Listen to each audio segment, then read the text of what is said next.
Fala galera, esse é o Globalizei, eu sou o Cassius Kennedy, estou aqui com Alexandre Grama e Thiago de Deus para a gente falar sobre as notícias da semana. Você manter informado, é claro.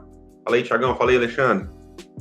Fala galera, é isso aí, tamo junto para poder te trazer o melhor da informação. E ainda com 3 caras muito bonitões aqui na sua tela e com essas vozes que você tá ouvindo aí, veludadas. É isso. Vai lá, Xandinho. Olá pessoal, tudo bem? Vai ser um prazer aqui poder compartilhar um pouco dessas notícias com vocês. Isso aí. Cara, o bom é que a dona Glaucia deve ter falado demais pro Thiago, que ele é bonito, né, gente? O cara manda essa toda vez, né, cara? Gente, olha isso aqui. Quem acompanha a atualidade não fica parado dia nenhum, né, cara? Impressionante como a gente tem sempre notícia. E eu vou te falar um negócio, vou confessar pra vocês, cara. De vez em quando eu abro o jornal ou ouço alguma coisa, e quanto maior a desgraça, maior a repercussão. Não sei se vocês pensam assim, opa, tem coisa pra falar no Globalizei. Enfim, essa semana não foi diferente, né? Olha a manchete aqui do Estadão.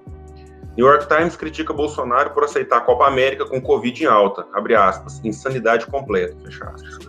Gente, eu não sei o que vocês viram sobre isso aí, mas eu fui pego de surpresa quando o Brasil passou a ser possibilidade de sede da Copa América e confirmada pelo presidente.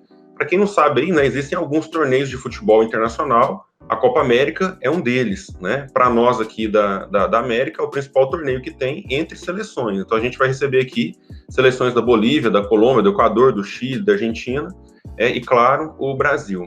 Agora, já havia sido decidido pela Conmebol, né, a federação que cuida do futebol aqui na América do Sul. A Colômbia não pôde sediar o evento que, a princípio, que deveria, né, ter sido escolhida por conta dos problemas, das convulsões sociais que estão acontecendo lá. A segunda opção seria a Argentina. A Argentina, que tem uma situação parecida com a nossa em termos de controle de pandemia, mas tem muito menos mortes em razão do tamanho, não aceitou e isso caiu no colo do Brasil.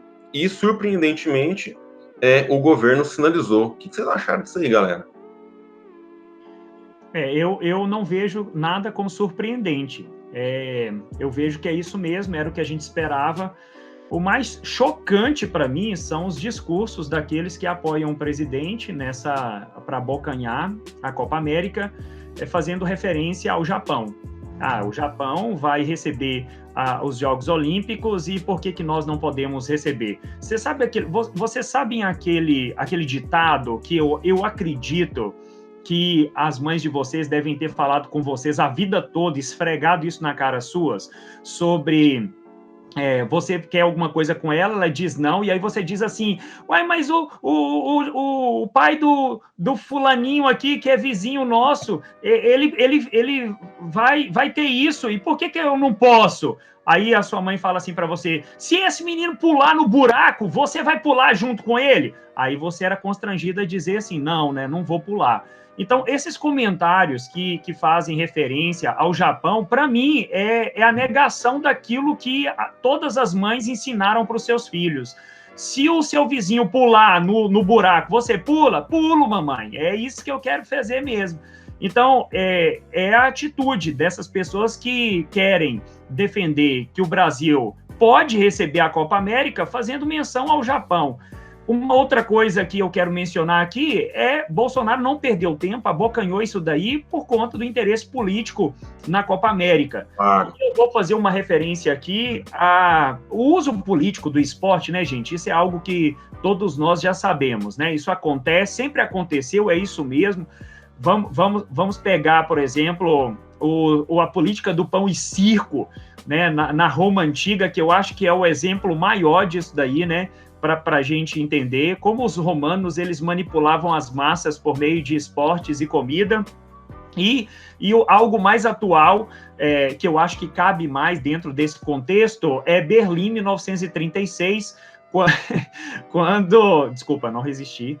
Em 1936, quando Hitler utiliza os jogos que ele vai sediar para poder passar uma imagem, né, de que ele era uma pessoa muito boa, muito amistoso, confiável, né, e promove o Estado nazista a partir daquilo ali.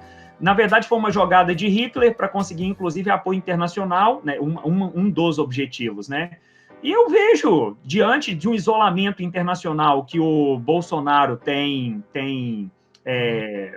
ganhado, né, dos últimos tempos, isso tem interesses tanto para conseguir apoio no campo internacional, promover a sua imagem no campo internacional, quanto também para promover a sua imagem no campo interno. E falando... Deixa eu só cortar aqui rapidinho. Eu fui no Museu do Futebol em São Paulo, antes da realização dos Jogos Olímpicos de 2016 aqui no Brasil. E o Museu de Futebol estava fazendo um especial sobre as Olimpíadas. E aí tinha pelo menos 2 cartazes de cada Olimpíada histórica, né? Até 2016, que seria a do Brasil.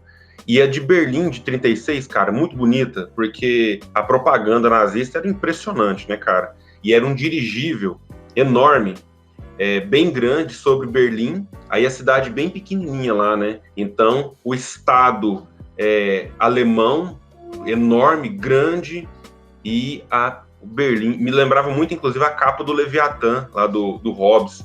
Cara, eu sempre lembro, e como que eles fazem propaganda mesmo do esporte. Agora, Dilma e Lula não saíram muito bem disso também não, cara. A Copa de 2014, que era para ter sido para levantar a bola do PT, inclusive depois dos Jogos de 2016, cara, a gente viu a tragédia que foi, principalmente para Dilma, né? Vaiada na abertura da Copa das Confederações, fiasco do 7-1 na Copa do Mundo, não deu muito certo isso aí não, cara. Embora, né, a gente saiba dos usos políticos do esporte mesmo, mas eu acho que da última vez não deu bom não. Não, de boa. A gente já vê que desde agora já existe uma resistência muito grande, né? Com vídeos de pessoas importantes na internet falando sobre a necessidade de negar essa Copa América, o Brasil respondendo de prontidão para aceitar o evento, muitos justificando em uma ordem econômica, né? De movimentar a economia, de trazer ali uma condição de levantar o comércio, prestação de serviços diante de um evento como esse, trazendo a possibilidade de jogos com presença de torcedores e isso podendo piorar ainda mais a situação da pandemia no Brasil. De qualquer maneira, eu já vejo, né, desde essa semana e acredito que para as próximas, uma condição de oposição mais forte em relação ao evento. Tenho escutado mais barulho, olhando as principais notícias, que a galera não está satisfeita com a escolha, mesmo porque o Brasil não enfrenta o seu melhor momento na pandemia e nós sabemos disso, né? Nós temos observado aí, de alguns dias para cá, novas variantes, um movimento aí que pode se alastrar e piorar a situação do Brasil. Então, acho que a galera começa com uma condição de oposição, e aí isso precisa ficar bastante nítido, demonstrar que foi uma escolha muito errada. E que, como o Cássio cita, ali 2014, 2013, né, dentro do cenário dos protestos contra o governo, isso pode ser um tiro no pé, mesmo tendo a perspectiva do esporte levar aí a imagem do Brasil uma condição melhor na geopolítica internacional e para dentro do país aí com seus aliados. Tem 2 coisas nisso aí também que eu comentei com os meus alunos. A primeira, eu achei muito curiosa, que eu estava falando sobre Primeira República e falando da questão do federalismo, né? Uma das coisas que a gente viu foram alguns estados não aceitando os jogos, né? Talvez o maior exemplo seja do inimigo aí do Bolsonaro, que é o Dória, né? O Dória primeiro sinaliza que seria favorável à vinda dos jogos para cá, reúne com a equipe técnica, na verdade eu acho que ele viu a repercussão negativa, né, que deu a vinda dos jogos, aí ele muda, fala, não, em São Paulo não vai acontecer, seria um exemplo ruim, não é o momento, papo. Então, o tanto que é bacana o princípio do federalismo, né? O Brasil aceita, sim, mas ele depende do aval dos governadores para que esses jogos aconteçam. Agora, a gente já está aí, já é semana que vem, entendeu? Copa América já começa semana que vem.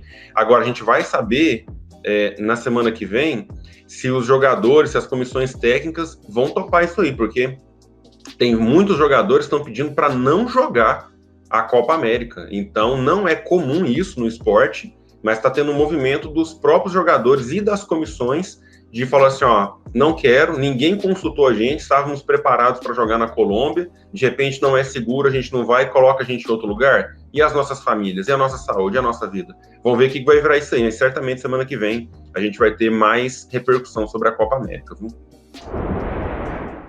Alexandre, a gente viu nessa última semana aquela fala do Papa em relação aos brasileiros, né? E aí deu uma repercutida legal, né? Muita cachaça e pouca oração. Cara, no mínimo da gente achar isso engraçado, né? Eu já acho o Papa com um senso de humor bem apurado, né? Ele consegue aí arrancar piadinhas. Mas isso não caiu muito bem de maneira geral, né? Acho que nem todos os brasileiros receberam isso com uma ideia de zombaria amigável. É ou não é? Eu acho muito bacana o Papa Francisco ter esse espírito, né? Assim, de fazer chacota e tudo. Eu lembro, na verdade, quando ele foi interpelado por jornalista, acho que até por um jornalista do G1, né, da Globo News, o Camarote, sobre o fato, né, de a escolha do Papa argentino não acirrar ainda mais os problemas entre Brasil e Argentina e aquela disputa, né, que a gente tem. E aí o Papa pegou e se saiu muito bem, porque ele falou assim, não, o Papa é argentino, mas Deus é brasileiro, então tá tudo certo. E aquilo ali caiu, né? Caiu na boca dos brasileiros e foi muito bom. Então eu acho que ele agora ele diminuiu a bola dos brasileiros depois de soltar essa, né? Muita cachaça e pouca oração. O que eu acabei assim, eu acho isso super bacana, sabe? Mostra que por trás de toda aqueles rituais e aquelas vestimentas que tentam esconder a humanidade de quem está vestindo aquilo, né? Mostra exatamente isso, que existe um ser humano, né? Ali atrás. É óbvio que isso aí inflama os mais radicais, os mais conservadores, o grupo de cardeais que quer a cabeça dele, por exemplo. Mas eu achei muito bom. O que eu brinquei foi que eu acho que ele faltou da aula de reforma protestante e ele deve ter ido ao banheiro, saiu da aula bem na hora que a gente estava falando das 95 teses de Lutero, com Lutero dizendo que a salvação não está relacionada com obras, com oração, com venda de indulgência, nem nada, mas está relacionado com a graça, né? Então, assim, poxa, faltou da aula de reforma protestante. Vamos ter que explicar isso daí para o Papa, né? Pelo contrário, ele ouviu a aula de reforma protestante e reafirmou. Falou, não, aqui na Igreja Católica é assim que a banda toca, parceiro. Isso aqui é enfrentando. Vem com essa pra cima de mim, não, Lutero. Gente, então ele tá, na verdade, na reforma católica, né? Ele tá na reforma católica, tá? Ele tá reafirmando ali, ó. Gente, eu achei assim, eu acho o Papa Francisco massa. Eu acho ele massa. Eu não, cara, ó, vamos lá, né? As minhas escusas aqui. Meu Papa Francisco é o maior Papa que teve, você entendeu? Agora, eu sei, e ele ainda tá em curso, né? A gente tá vendo ainda as ações dele. Não que eu seja um estudioso de papas, né? Mas eu vi aí um bom bocado do João Paulo II. A propósito, eu fui, quando ele estava em Cuiabá, eu estava lá, assistindo ele presencialmente. Vimos o Bento XVI, né, extremamente conservador, e estamos vendo agora o Francisco. Cara, eu acho o Papa muito massa. Ele é o primeiro Papa jesuíta da história, e isso faz diferença, né? Ele é um Papa mais simples, humildão, trocou todos os adornos de ouro, né? Colocou a coisa mais simples, mudou a vestimenta, tem um olhar muito mais, mais de perdão mesmo, com outras religiões, com grupos que geralmente são excluídos. Cara, eu acho o Papa muito massa. O fato dele ser argentino é muito engraçado, cara, né? Quando que a gente imaginar que um Papa argentino? Não, a gente não imaginava, né? Isso realmente pega a gente de surpresa. Agora, ele é engraçado, ele faz esse tipo de coisa. E eu também concordo demais, Xandinho. Ele faz uma piada e joga com a cultura. Quer dizer, ele fala que Deus é brasileiro. Gente, isso é uma coisa nossa. Talvez fizesse sentido só para nós brasileiros, uma frase que nós falamos, mas ele tem conhecimento disso. Eu lembro que assim que ele se tornou Papa, né, que ele foi escolhido lá para ser o sumo pontífice, né, ele tem um time de futebol que ele torce, gente. Inclusive, na época, o Botafogo jogou com o time que ele torce, na Argentina, o São Lourenço, E o Botafogo ganhou a primeira e perdeu a segunda. E fosse um time do Papa nunca perde. Então, assim, ele tá antenado com esse tipo de coisa. Ele é um cara, eu acho que é isso, ele tem que estar próximo. Eu ouvia muito dentro da igreja, você não pode ficar pescando dentro do aquário, sacou? Ele não tá pescando dentro do aquário, ele tá indo fora, ele tá ampliando. Então, eu acho esse tipo de comentário bacana. No mesmo que ele falou de muita cachaça e pouco oração, ele falou também do mate, né? Alguém ofereceu o mate para ele e falou assim, mas esse é da Argentina? Tipo assim, o mate da Argentina é melhor, né? Quer dizer, e parece que é mesmo, né? Parece que é mais amargo e tal. Gente, eu acho isso aí bacana demais, dá uma quebrada, é muita coisa ruim, ele aproxima dos fiéis dele. Eu acho que o Papa tem toda a sua relevância e com ele não é diferente, não, sabe? Acho que isso aí é bom para quebrar, cara. Um pouco Dá quebrar. Dá pra gente dizer, então, que nós estamos levantando uma nova pergunta aqui nessa conversa. O Papa Pop está sendo, talvez, mudado nesse momento, né? Para mim, ele é o Papa Pop. Vai ter que refazer música, vai ter que pensar em uma nova forma de falar desse novo Papa, né? Esse é o Papa Pop, cara. Quem é João Paulo II? Para os católicos, São João Paulo II, né? Parece que ele vai ser canonizado aí e tal. A China flexibilizou mais uma vez, né? Isso em menos de 5 anos, pela segunda vez, a China flexibiliza aquela famosa política do filho único, né? Falando de um cenário global, a China é um país que tem se despontado numa condição econômica cada vez mais acelerada, tem começado a incomodar grandes potências como os Estados Unidos devido a tecnologias que estão sendo colocadas no mercado, como a tecnologia de internet 5G da Huawei, que tem revolucionado aí várias formas de entender o mundo digital nos próximos anos. E aí eu queria ler aqui uma manchete do G1, China. Por que chinesas não querem engravidar apesar de fim da política do filho único?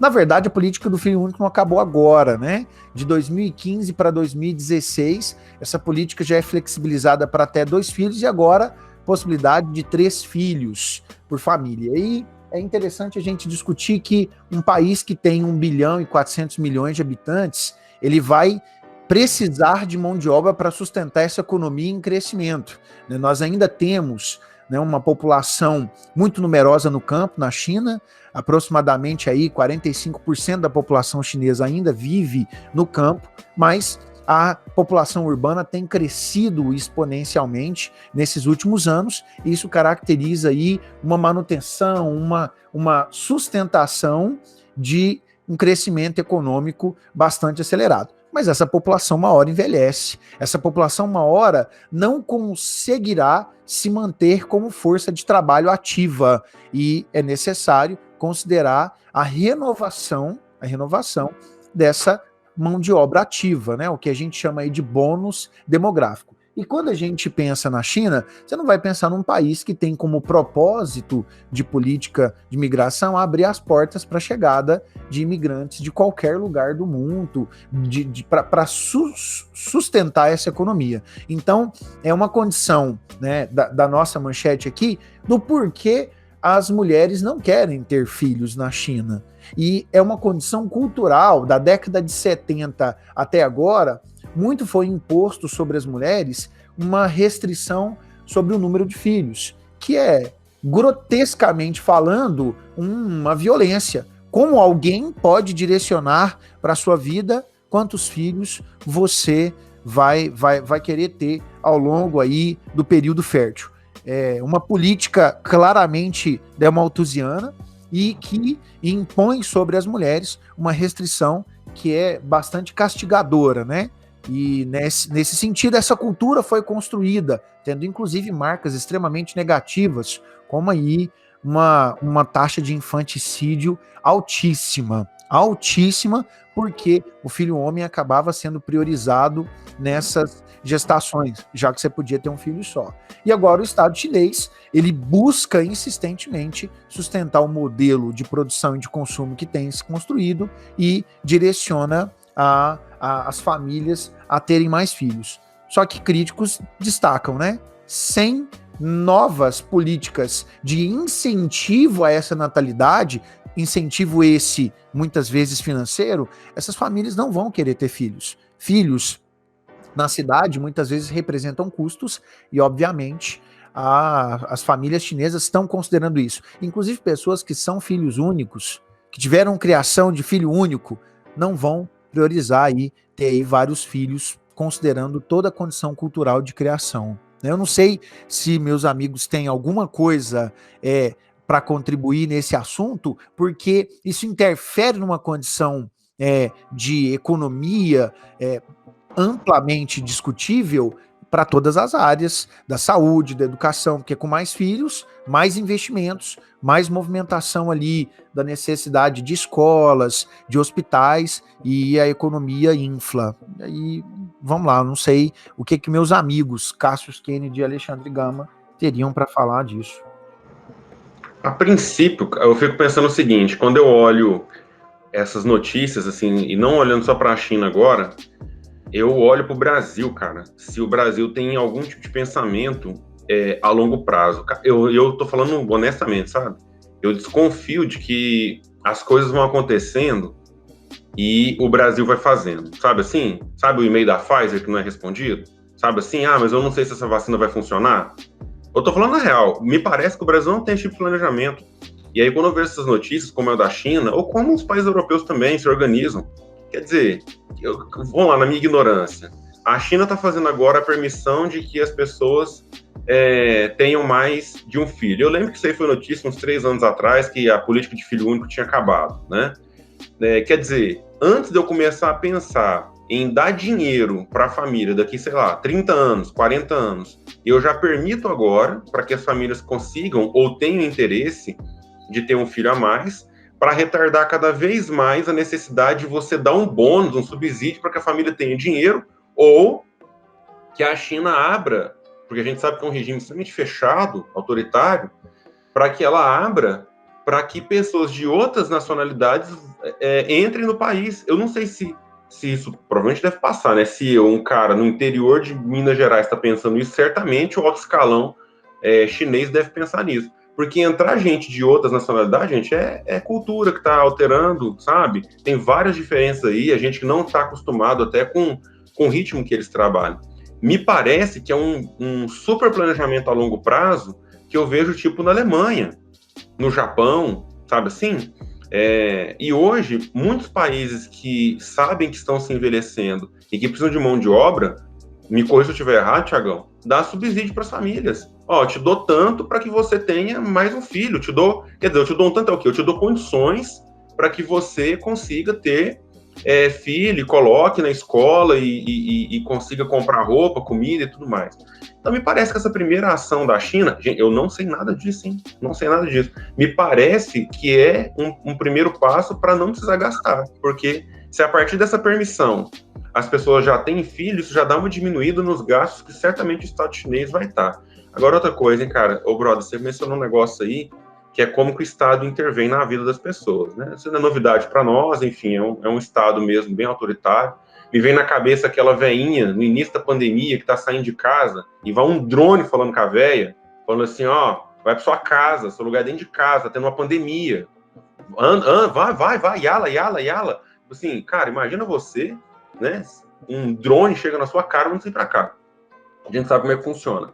Agora, na Revolução Chinesa, cara, do Mao Tse Tung, uma das coisas que ele fez e foi elogiado na época era exatamente tirar a obrigatoriedade dos casamentos arranjados, né? As mulheres não eram mais obrigadas a casar com aqueles pretendentes arranjados, e, se eu não me engano, dava o direito de divórcio também para as mulheres, o que era totalmente fora da curva numa China que tinha pouco tempo, tinha deixado de ser imperial, né? A República Chinesa tinha começado há pouco tempo, e surpreendente para um regime comunista, né? Um regime que intervém na vida das pessoas, um regime autoritário como foi o do Mao Tse Tung. E aí, cara, continua essas políticas, né, que modificam drasticamente o planejamento, que não é mais meu, da minha esposa, né, dos meus filhos. Tem que passar pelo crivo do Estado. Cara, isso é realmente surpreendente, cara. Isso me chama muita atenção, sabe?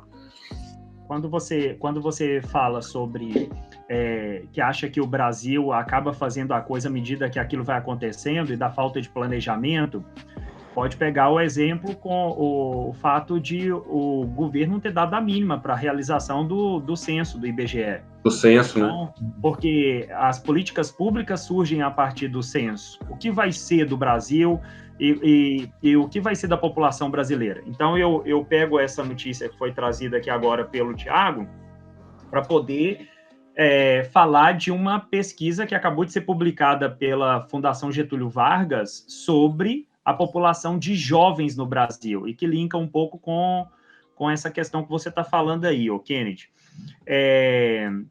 O estudo ele aponta uma redução significativa da população jovem até 2060. Tá.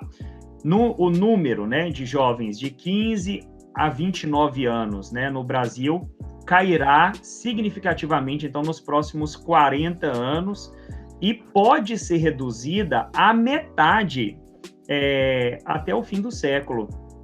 Então, quer dizer, pensa uma coisa dessa, olha, a gente tá falando ali da flexibilização de filhos, né, de um lado, do Estado chinês, e a gente tem esse dado aqui do Brasil, com essa diminuição da população de jovens, né? Veja, de acordo com esse estudo, né, da Fundação Getúlio Vargas, o Brasil ele se manteve por quase 2 décadas com pouco mais de 50 milhões de pessoas na faixa entre 15 e 29 anos. Essa faixa que eles estudaram, né? Números sem precedentes na história. Né? O quantitativo foi o dobro do observado na década de 70. Se isso realmente acontecer, né, que é o caso, e possivelmente é o que o estudo está apontando aqui, nós teremos, você mencionou aí, Cássius, o temor, por exemplo, do Estado chinês, que tenta controlar a cultura e estabelecer ali o padrão, né, oficial ali do que é que o Partido Comunista quer que seja a China. Se eles não fazem isso, o que eles vão ter de fazer depois de um tempo é flexibilizar a entrada de imigrantes, de trabalhadores. É exatamente o que o estudo brasileiro prevê para o Brasil. Ele prevê que exatamente isso, né? Que o Brasil ele pode, por exemplo, o Brasil pode já na 2050, 2060, a gente precisar de mão de obra, de importar mão de obra. Imagina, o Brasil chegar numa condição de importação de mão de obra, entende? Justamente por conta disso, né? Dessa diminuição aí da quantidade de jovens. O estudo ainda aponta, né, que o Japão tem o menor percentual de jovens do mundo, 14,7%, seguido da Itália, 15%, Espanha, 15,3%, Grécia, 15,9% e Portugal, também 15,9%. Tiagão, já sabemos para onde que a gente vai mandar os meninos. Pois é. Uns 17 anos, pode escolher qualquer um desses aí. E vai precisar mesmo de mão de obra lá, é uma realidade. É só a gente lembrar aí, pouco tempo atrás, a Alemanha, em 2015, recebeu 1 milhão de refugiados, mas não por conta da Angela Merkel ser alguém extremamente benevolente. A ação social, ela precisa ser considerada, lógico, né, de receber, mesmo porque são refugiados. Nós sabemos das leis internacionais sobre refugiados desde o final da década de 40, muitos países negligenciam, mas necessidade de mão de obra. A Alemanha é um país que, diante da crise europeia, não sentiu a mesma realidade econômica que alguns dos países, que inclusive foram citados aí, como Portugal, Espanha e Grécia. Mas, fazendo um apanhado que os dois falaram, né? Aparentemente o Brasil chega a pensar nisso, porque os estudos demonstram que a taxa de fecundidade no Brasil hoje, sendo 1,7 filhos por mulher, não conseguirá sustentar uma população economicamente ativa, que o Alexandre acabou de destacar. O número de jovens está diminuindo, e está diminuindo cada vez mais, tanto é que existem vários movimentos aí que já na economia que já pensam em direcionar prestação de serviço e comércio para idosos, porque o número de idosos tem crescido, né? A expectativa do brasileiro tem aumentado no aspecto de a urbanização, né? Acesso alguns determinados serviços que elevam aí a expectativa de vida. Enquanto isso, o número de jovens diminui. Então essa conta não fecha, aumenta a expectativa de vida, diminui o número de jovens e o idoso, lembrando, fazendo uma referência, a gente acabou de falar do Papa, vamos falar de uma entidade religiosa brasileira forte, né, o Padre Fábio de Mello, inclusive eu fico até, vou fazer uma piada aqui, né, eu fico com um pouco de dó das fiéis do Padre Fábio de Mello olhar para aquele padre bonito lá e ter que ficar ali. Tem que rezar, né? Cara, só rezar. E aí é isso, né? Vai ter que rezar muito mesmo para segurar ali, né? A beleza toda ali.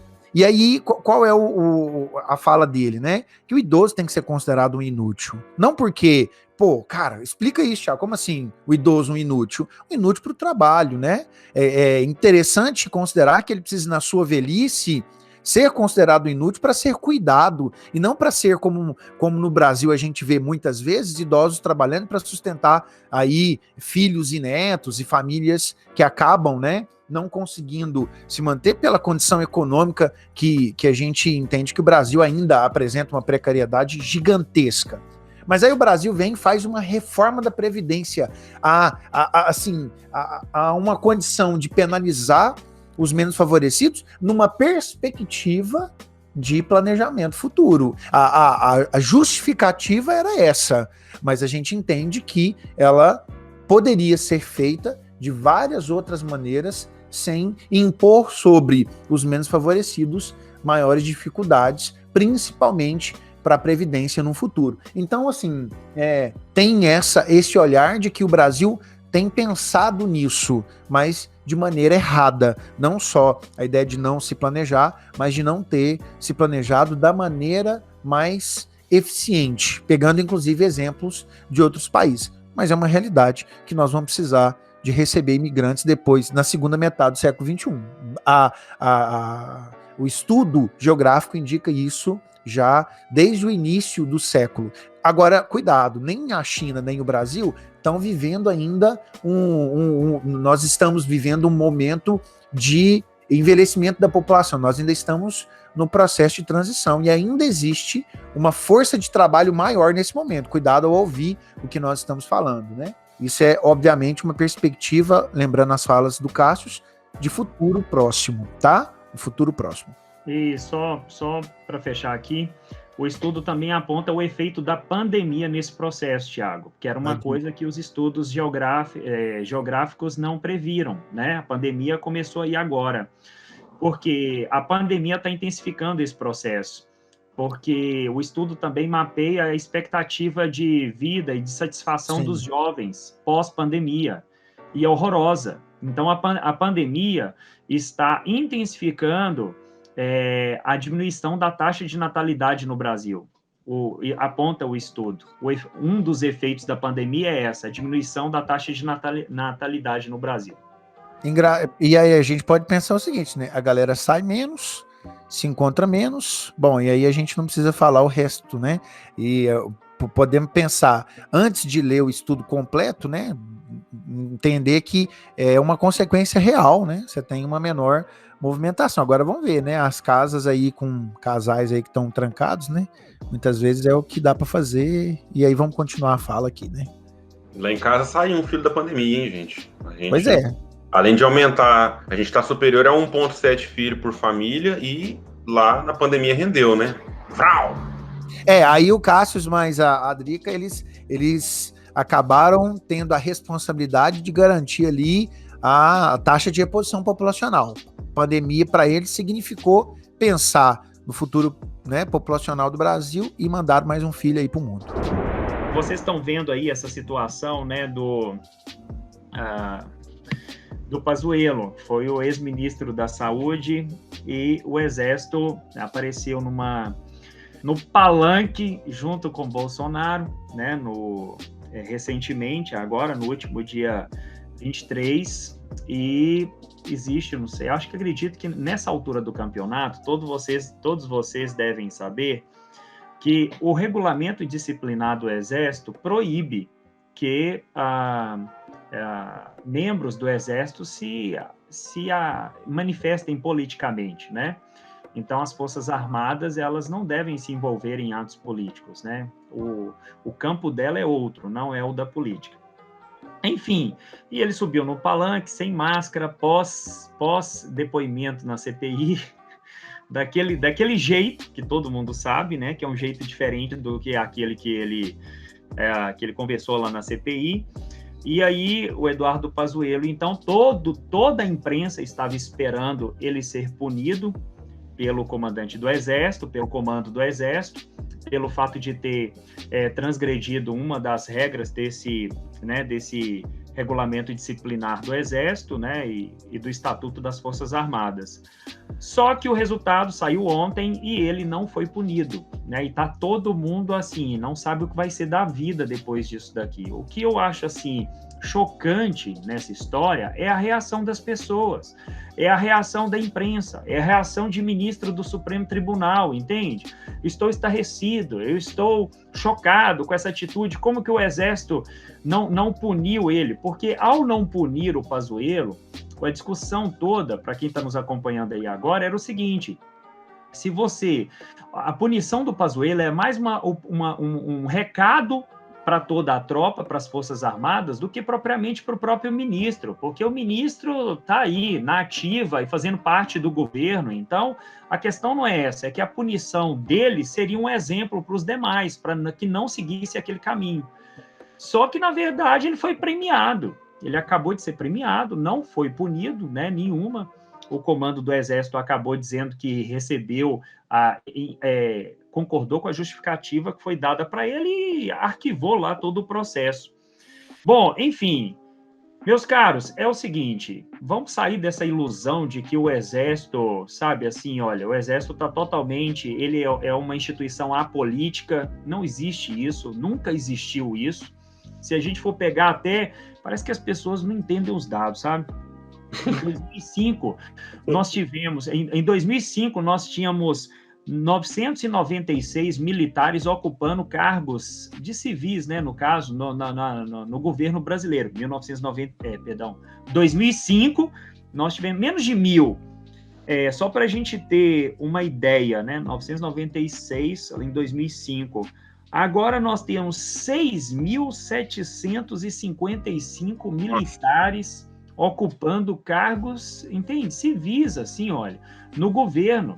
O ministério que mais recebeu investimento no orçamento do governo foi o das Forças Armadas, entende? Então, assim, nós temos ministros militares, nós temos 10 ministros militares nesse governo. Então, assim, quer viver nessa ilusão de que as Forças Armadas são apolíticas? Para com isso, entende? Para com isso. O Bolsonaro garante privilégios para eles no governo dele. Então, e o Bolsonaro é o Bolsonaro, sempre foi o Bolsonaro. Então, é isso. Nada disso. Tá me lembrando, Cássius, a época do golpe militar, ou o período que precede o golpe militar, onde nós temos ali os legalistas, lembra naquela época lá, os legalistas e os linha dura, o legalista do Marechal Lott, por exemplo, tá parecendo o Santos Cruz, né? Não sei, me lembrou aqui agora. Parece, né? Hã? Parece, né? Parece, Tipo assim, com aquela coisa assim, não, vamos segurar as pontas, o Exército não vai descambelhar para um golpe, nem nada disso, e ficou 10 anos, de fato, segurando as pontas, até vinha o comício do dia 13 de março lá, né? Derradeiro. Isso. E aí a linha dura vai lá e toma conta das forças e dá o golpe 64 com o apoio, então, dos legalistas. Então, assim, o Exército nunca foi uma instituição uniforme, O que você tem, o que eu vejo, o Santos Cruz, ele é sempre, não sei se vocês pegaram isso, o Santos Cruz, para quem não sabe, trabalhou no governo Bolsonaro, desembarcou do governo Bolsonaro e hoje ele praticamente, sempre ele é chamado para fazer comentários sobre aquilo que está acontecendo no governo. Só que o Santos Cruz não representa as Forças Armadas como um todo. E ele é contrário a isso. Por exemplo, ele era a favor da punição do Pazuello, assim como o vice-presidente, o Mourão. Mourão, né? Mas ele não é as Forças Armadas. Não adianta achar que ele vai ser as Forças Armadas, entende? É como se a gente tivesse assim, A gente confia no lote, que vai estar tudo certo, mas a gente esquece que você tem grupos dentro das Forças Armadas que vai levantar a bandeira do governo e vai sair na defesa dele mesmo. É isso, tá posto, não adianta fazer cara de quem está surpreso, porque a realidade é essa. Forças Armadas não são uniforme e você tem, vou ter que dizer, as Forças Armadas estão compradas pelo governo, ponto. É isso que acontece. Cara, saiu um meme do sensacionalista, né? Exército economiza em pratos porque está comendo na mão do Bolsonaro.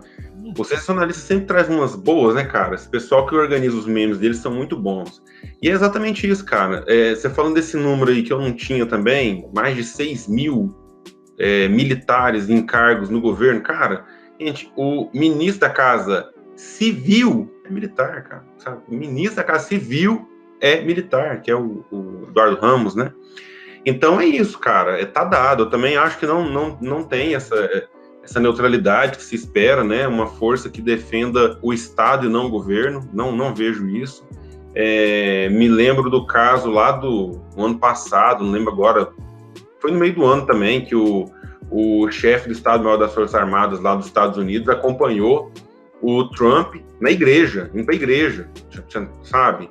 E ele teve que vir a público pedir desculpas porque estava tendo uma confusão entre o exército, né, e o governo. Não, meu papel não é esse, eu não deveria estar ali, e o cara vem a público fazer isso. Cara, nem se compara. O exército foi usado para abrir caminho para o Trump atravessar a rua da Casa Branca, pousar na igreja com a Bíblia de cabeça para baixo. As pessoas tiraram a foto com ele com a Bíblia de cabeça para baixo, depois ele voltou, e aí foi exatamente isso daí que você está dizendo. Ele ficou horrorizado porque ele achou que aquilo ali fosse assim uma ação e tudo importante e tal, e ele viu que ele foi usado como politicamente. Ele foi usado politicamente pelo Trump. Aí ele fez isso daí que você está dizendo, exatamente. Agora você pensa, né, cara, o nível.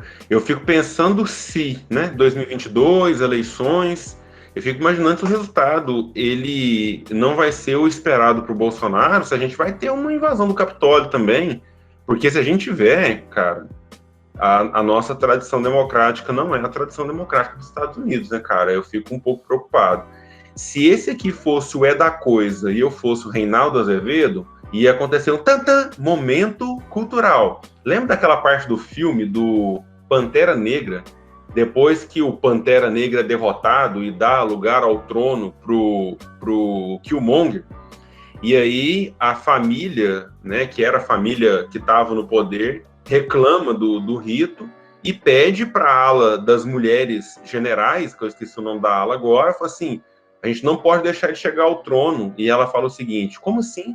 Eu não estou defendendo uma pessoa, estou defendendo quem senta ali, independente de quem seja. É muito bonita essa parte. A contragosto, a general, né, muito embora não quisesse o cara que acabou de vencer a disputa e chegou ao poder, ela vai defender o trono, vai defender quem estiver ali, não quem está ali. É bem bacana isso, é coisa que infelizmente a gente não vê, né? Essa falta de punição para o Pazuello, havia uma expectativa em torno disso, eu achava que não ia dar em nada mesmo, ela revela muita coisa, revela o movimento dos militares mesmo daqui para frente, né? Tá sendo confrontado o tempo todo a autoridade do Bolsonaro com a autoridade das Forças Armadas, né? Extremamente problemático isso aí, não é só uma punição que deixou de ser dada. Utilizando sua fala, Xandinho, é um recado para todos os outros. De repente, cometer esse tipo de infração não é nada grave, não tem punição. Sabe o que eu acho que a única coisa que pode frear de fato isso, inclusive esse movimento aí das Forças Armadas, por mais criticável que seja, são as manifestações populares. Entende? Assim, talvez seja a única coisa que freie ou que dê um pouco de temor para os militares, sejam as manifestações. Nós tivemos, né, uma que aconteceu agora, no final de semana, né? E nós temos uma outra marcada. Já está marcado. Dia 19, eu acho, não é isso? 19? Eu não sei se é 19 ou 14, mas está marcado agora para o meio de junho. Enfim, né? Desculpa aí, mas já temos uma marcada. Eu acho que a única coisa que pode frear e estabelecer e gerar um certo temor nos militares, né, tipo assim, vai ser isso. Porque como eu estou dizendo, tá? Não estou dizendo que que tá tudo ok ir para a rua nesse momento que a gente, os cientistas anunciam uma possível próxima onda. Alguns até falando que a gente já está no início dessa nova onda. A terceira onda, né? Então, assim, olha, não estou dizendo que é isso mesmo, né? Não estou dizendo isso, mas o que eu estou falando é que talvez o efeito dessas manifestações é que diminua o ímpeto dos quartéis em querer abocanhar o poder do modo como eles estão fazendo, né? Com o apoio desse ser aí que está sentado na cadeira presidencial. Dia 19 de junho mesmo, viu? 19? Isso, dia 19 de junho já estão marcados novos movimentos aí contra o presidente Bolsonaro. E aí, assim, como o Cassius falou, eu não sei se eu não criei uma expectativa em cima disso, mas eu também não esperava uma punição, porque a gente já tem observado, né, nos últimos anos, essa relação do Exército com o governo e muita omissão em vários assuntos, né? Então, assim, apesar de generais da reserva, do Mourão terem se pronunciado no aspecto de que deveria existir a punição, nós sabemos, como o Alexandre falou, né? Eles não representam o Exército como um todo, né? Então, nada muito diferente do que a gente já esperava diante da política que o Brasil tem construído desde 1º de janeiro de 2019. Gente, uma outra coisa, né? Um outro assunto que tem sido falado demais é a questão indígena no Brasil, né? A gente viu que avança cada vez mais uma política de extermínio mesmo dos indígenas, né?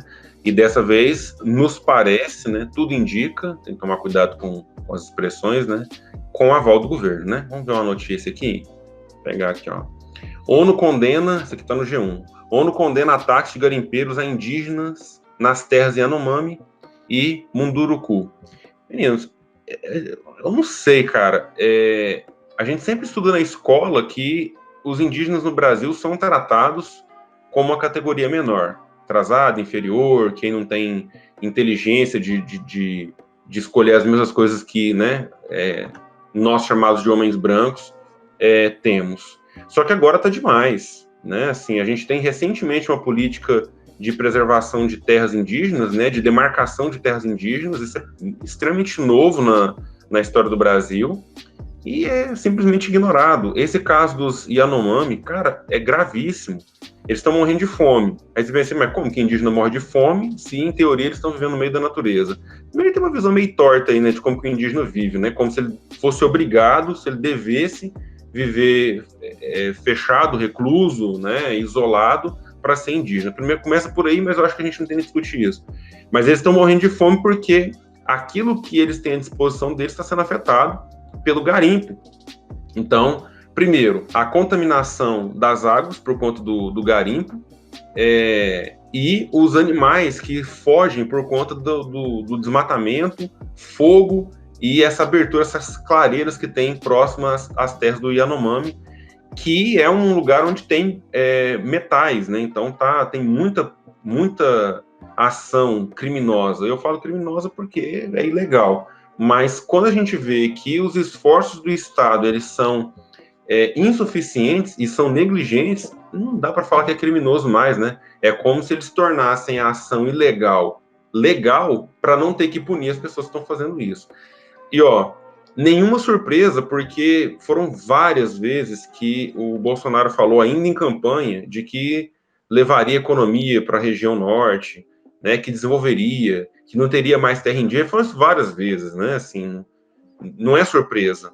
Agora, a quantidade de indígenas mortos por conta disso, agravado pela pandemia, porque cada vez que você tem contato entre essas pessoas e os indígenas que estariam isolados, mais indígenas morrem, né? Inclusive, é um dos casos que se cogita levar o Bolsonaro para o Tribunal de Haia, né? Configuraria genocídio se fosse comprovado que as omissões do presidente com os indígenas tenham sido, na verdade, arquitetadas. Então, pelo que eu entendi, a única forma de se tratar um genocídio é pegar um tipo específico de um povo, de um grupo, que no caso seriam os indígenas, que estariam sofrendo com isso aí. E além do mais, né, cara, esses garimpeiros e outros, né, outras pessoas de atividades ilegais, eles estão surfando na onda da boiada passando, que é o que o Salles falou na reunião, na fatídica reunião no dia 22 de abril, né, do ano passado. E cara, eles muito armados, extremamente armados, atacando indígenas, atirando contra as casas, né, os grupos, as aldeias que estão ali. Cara, uma coisa de cinema, uma coisa de filme mesmo, uma coisa que você não pensa que é a realidade. Né? Os vídeos dos indígenas, de crianças, tendo que correr porque os caras passam de barco atirando contra a população indígena. Cara, eu não sei se vocês estão acompanhando isso aí, mas isso, para mim, tende a ser um assunto extremamente grave atualmente. E o fato da ONU ter condenado os ataques, né, da manchete que você lê aí, cara, é algo que reflete em escala internacional, o que colabora para uma possibilidade real, né, comprovando a negligência e o número de indígenas que tem aumentado aí em número de mortos, de ser, no mínimo, julgado no Tribunal de Haia. Então, assim, desde que nós temos a campanha presidencial, acho que antes disso já existia, né, uma fala contra os indígenas, mas desde a campanha presidencial do presidente Bolsonaro e logo depois da sua eleição, a gente entende que o Brasil começa a se movimentar em cima dessas tribos, em cima dessas comunidades tradicionais, principalmente na Amazônia, por conta da expansão da fronteira agropecuária e da mineração, sem uma ideia de punição, porque se o próprio presidente levanta a bandeira de que é necessário expandir, que indígena não produz, que tem que desenvolver áreas produtivas, a gente lembra lá o Temer que tinha aberto a área de exploração mineral e depois voltou atrás durante seu governo por uma pressão popular, isso não tem acontecido no governo do Bolsonaro. As coisas têm se deslanchado. Os Yanomami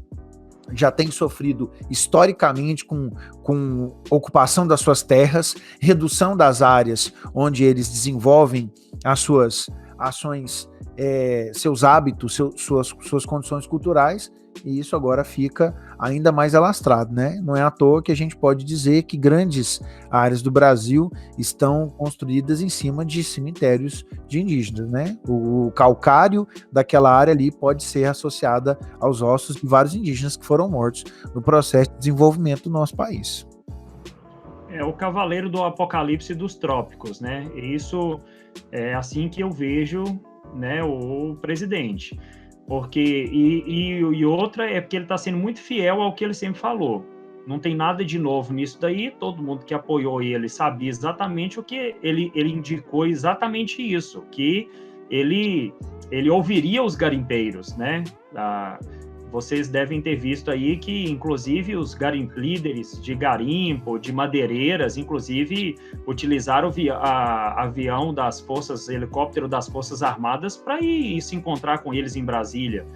É o governo dos garimpeiros, é o governo desse grupo aí.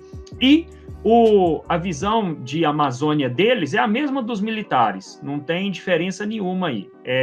Vão tentar fazer com a Amazônia exatamente o que tentaram fazer com os militares, os militares tentaram fazer na época da ditadura, entende? Aquela ideia de abrir a floresta, sair derrubando as matas, transamazônica, e vamos levar o desenvolvimento e tal, só agora com o apoio dos agentes legais, tipo os garimpeiros e os madeireiros legais. E aí vocês viram, né, que o Salles já foi autorizado, né, pela ministra Carmen Lúcia as investigações contra ele, e é isso, gente, a boiada está sendo passada por conta da pandemia. É tanto problema, é tanta situação assim chocante, que, igual você falou, Thiago, o Temer tentou avançar nessa pauta anticivilizatória e recuou por conta das manifestações, só que agora são tantas pautas e a gente tem situações assim que estão do lado da nossa casa, tipo a pandemia, né, matando vizinho, parente, aquele negócio todo, que o seu foco acaba sendo o quê? Sendo CPI, sendo toda hora o governo manifestando as manifestações dele, públicas, sem máscara, promovendo aglomeração, criticando a queda de braço dele com os governadores que estão tentando tomar algumas medidas. Então, assim, olha, a sociedade tá com essa energia tão posta em discutir essas coisas que aquilo que está um pouco mais distante, no caso, os indígenas, acaba se perdendo no meio dessa outra luta aí. E eu digo mais, viu? Complementando essa ideia, nós temos uma grande diferença do Bolsonaro para os outros presidentes, né? Talvez o único que tenha conseguido um feito igual seja o Lula, e eu não estou querendo comparar, enfim. Eu não sou desse que acha que são duas pontas da mesma ferradura, enfim. Eu só acho que a manifestação apaixonada da população com o presidente, ela é comparável. São pessoas apaixonadas. Quando o Temer, e aí eu estou resumindo, não é todo o governo, né? Estou usando uma metonímia aqui. Quando o Temer tem uma proposta de, com muitas aspas, desenvolver a região norte, ele, com todas as suas mesóclises, né? Ele não fala diretamente que o indígena é atrasado, ele não fala que não trabalham, ele não fala isso. O cara polido do jeito que ele com todo o seu linguajar de difícil acesso, ele não deixa claro. O Bolsonaro vai falar assim, eu não trabalho mesmo, não. O cara quilombola lá pesa não sei quantas arrobas. Então ele é escrachado, ele fala, ele cria uma identificação e mexe com o imaginário que nós temos dos indígenas, que foram construídos nas escolas, pelas pessoas, todo o preconceito. Então vai ao encontro do que a gente tem, que tá lá, sabe? Que a gente tenta esconder, mas que no fundo a gente pensa que índio é preguiçoso mesmo, índio não trabalha mesmo, é um entrave à civilização, é um atraso do desenvolvimento. Cara, é impressionante. Então, são duas coisas totalmente diferentes que o Bolsonaro tem com o Temer. A paixão ao redor dele, que ele fala qualquer coisa, os eleitores mais fiéis tendem a aceitar qualquer coisa que ele fala, e se ele voltar atrás, as pessoas voltam atrás, e se ele pedir desculpa e de novo, as pessoas vão de novo. Então, não tem muito questionamento nisso. E esse imaginário que foi construído dos indígenas como pessoas atrasadas e incivilizadas. Cara, é muito triste isso aí, viu? Eu não sei se vocês viram, rolou aí nos Estados Unidos, essa semana, uma mulher que subiu, empurrou um urso do muro para ele não atacar os cachorros. Gente, pensa só que informação deslocada. Mas eu sou muito fã de herói, né? E essa semana a minha definição de herói físico, visível, foi atualizada. Véi, só para destacar, uma mulher empurrou um urso com a mão para poder salvar os cachorros. Aí eu boto fé que a gente precisava começar a pensar seriamente que tem alguma coisa muito diferente do mundo acontecendo. Tem uns que falaram, inclusive, que esse urso se movimentou em maior medida, chegou até a casa por conta da pandemia, de menor movimentação das pessoas. Mas eu só queria deixar aqui, será que os heróis existem, estão entre nós? Talvez você esteja olhando e ouvindo 3 deles. Então, curta, compartilhe esse conteúdo e segue a gente nas redes sociais. Talvez você esteja diante de 3 e não está sabendo. Um beijo e um abraço. Um abraço. É nóis. Até mais, pessoal.